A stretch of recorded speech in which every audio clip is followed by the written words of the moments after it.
Se denomina aprendizaje al proceso de adquisición de conocimientos, habilidades, valores y actitudes, posibilitando mediante el estudio, la enseñanza o la experiencia. Dicho proceso puede ser entendido a partir de diversas posturas, lo que implica que existen diferentes teorías vinculadas al hecho de aprender. La psicología conductista, por ejemplo, describe el aprendizaje de acuerdo a los cambios que pueden observarse en la conducta de un sujeto. El proceso fundamental en el aprendizaje es la imitación, la repetición de un proceso observado que implica tiempo, espacio, habilidades y otros recursos. De esta forma, los niños aprenden las tareas básicas necesarias para subsistir y desarrollarse en una comunidad.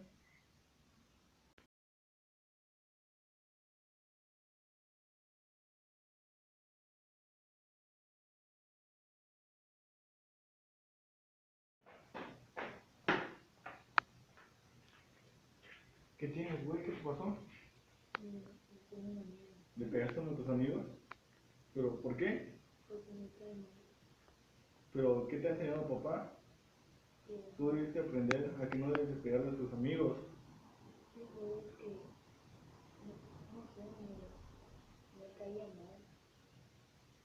Ya, güey, no le vuelvas a pegar, güey. No te pongas así, ¿va? Aprendizaje significativo. El ser humano tiene la disposición de aprender solo aquello a lo que le encuentra sentido o lógica. El ser humano tiende a rechazar aquello a lo que no le encuentra sentido. El único auténtico aprendizaje es el aprendizaje significativo, el aprendizaje con sentido. Cualquier otro aprendizaje será puramente mecánico, memorístico, coyuntural. El aprendizaje para aprobar un examen, para aprobar la materia, etc. El aprendizaje significativo es un aprendizaje relacional, el sentido de la relación del nuevo conocimiento con conocimientos anteriores, con situaciones cotidianas, con la propia experiencia. Aprendizaje por preferencia sensorial. La programación neurolingüística ha puesto de manifiesto que los seres humanos aprendemos de manera diferencial dependiendo del tipo de estímulos sensoriales hacia los cuales somos susceptibles. De acuerdo con esta aproximación existen personas visuales, otras auditivas y otras motrices o kinestésicas. Las personas visuales aprenden más fácilmente si son sometidas a estímulos visuales, tales como imágenes, esquemas, fotografías, diagramas e incluso a descripciones en las que el lenguaje tiene mayor relevancia con el sentido de la vista. Por ejemplo, es más común enseñarles a las personas visuales si les decimos imagina, mentalmente trata de ver, etc. Las leyes del aprendizaje. El importante avance que se ha conseguido en esta materia puede sintetizarse en la enunciación de varias leyes que permiten identificar las principales variables que es necesario controlar en cualquier situación de aprendizaje. Primera ley, la ley del efecto, es aplicable en el caso de aprendizaje por ensayo y error. Establece que la satisfacción derivada de la práctica de una tarea cualquiera o de los resultados obtenidos mediante ella incrementan el aprendizaje, ya que estimulan tal práctica y propician que se practique con más intensidad. La segunda ley, la ley del ejercicio de la práctica. Ante dos situaciones iguales, aquellas asociaciones o apareamientos que son practicados o ejercitados tienden a ser asimilados, en cambio aquellos que no se utilizan se desvanecen. Al revisar muchas de las situaciones de la vida cotidiana, descubrimos que con frecuencia hemos dejado de aprender muchas habilidades simplemente porque se nos pasó practicar lo suficiente. Tercera ley, la ley de la asociación.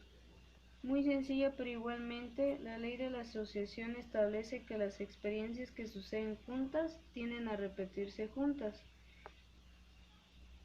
Cuarta ley, ley del condicionamiento contiguo.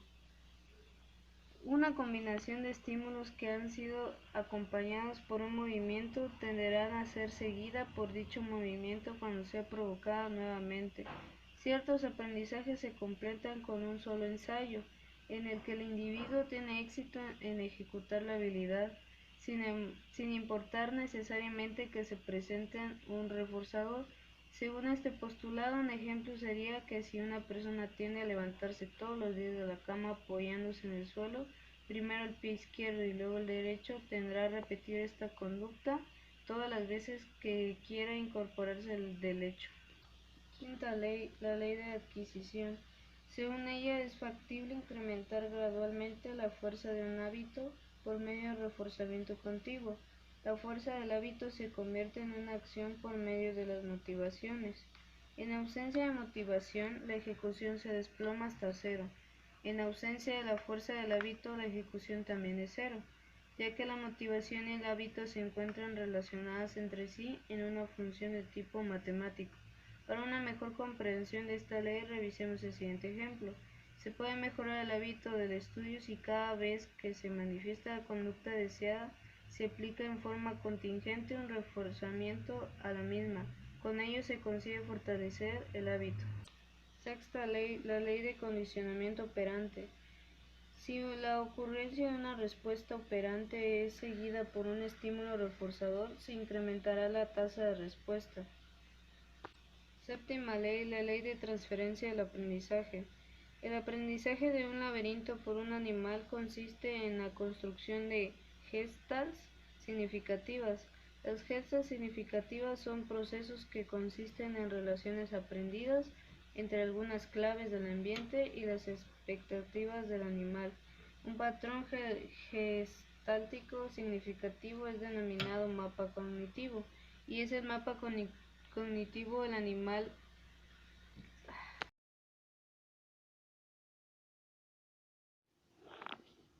Factores que influyen sobre el aprendizaje. Los factores que influyen sobre el ritmo y progreso y la eficiencia y exactitud del aprendizaje son aquellos estados, tanto físicos como psicológicos, que favorecen la adquisición de conocimientos y habilidades que determinan la clase y cantidad de perfeccionamiento en el aprendizaje. Factores como fisiológicos que influyen sobre el aprendizaje se relacionan con el estado físico del escolar sobre el proceso de aprendizaje. Incluyen tanto los efectos sensoriales como los estados físicos generales resultantes, tales como la desnutrición, los dientes defectuosos, la fatiga, la falta de sueño. El cuerpo es el medio de comunicación entre el mundo exterior y la mente. Aunque todos estos factores afectan la eficiencia, exactitud, cantidad y calidad del perfeccionamiento del aprendizaje, factores fisiológicos que influyen sobre el aprendizaje. Entre los más importantes se encuentran los siguientes: la motivación, las técnicas de estudio, la longitud y distribución de las prácticas, la naturaleza de las materias que han de ser aprendidas, la retención o la permanencia. Por ello se deben de tomar en cuenta los siguientes factores: factores hereditarios, el medio ambiente, prácticas de crianza, orden de nacimiento, hijos de padres divorciados, madres que trabajan todo el día, maltrato a los niños, diferencias individuales, etc. ¿Entendiste?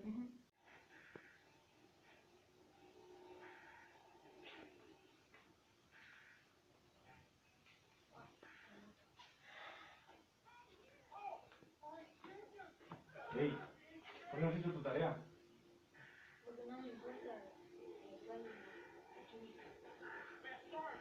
Te la pasas todo el día jugando Xbox. Ponte a hacer tu tarea. Desde que mamá nos dejó, no haces nada más que estar jugando, ¿me entendiste? Es que ya no quiero estudiar. ¿Qué quieres, pues?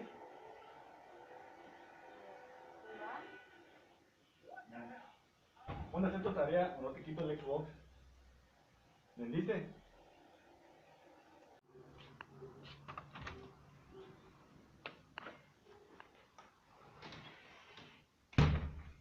Uy.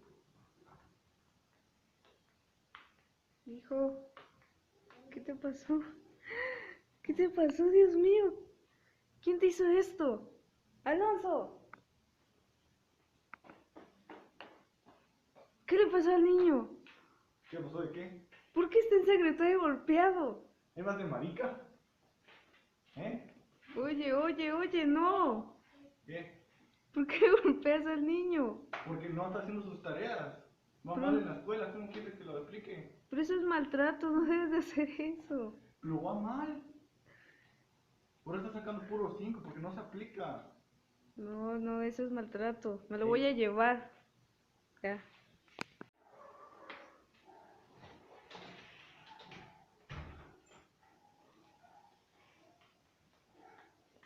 Oh, rayos, ya es muy tarde. Alonso. Alonso.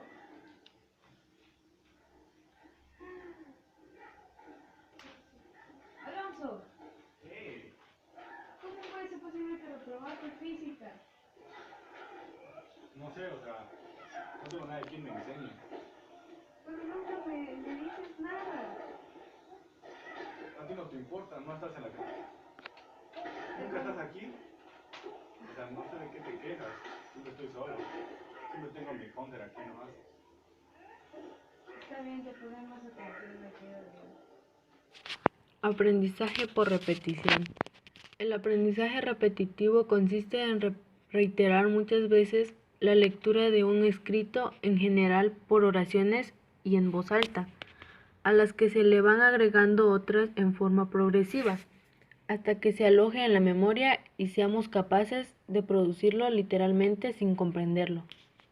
También se le llama estudiar a lo loro, pues este pajarito tiene la habilidad de repetir palabras o frases cuando se las reiteramos a menudo. Se usa con frecuencia para estudiar las tablas de multiplicar o para memorizar poesías. No está mal para agilizar las tareas o para cambiar la belleza del escritor. Pero primero se debe hacer un análisis comprensivo de por qué da ese resultado en el primer caso, o el sentido y análisis del poema en el segundo.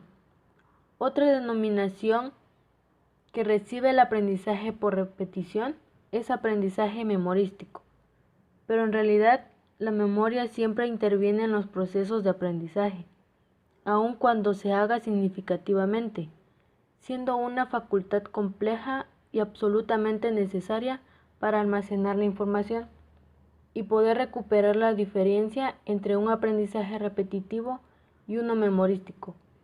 El primero se aloja en la memoria a corto plazo y no tiene ningún significado para la persona que lo guardó.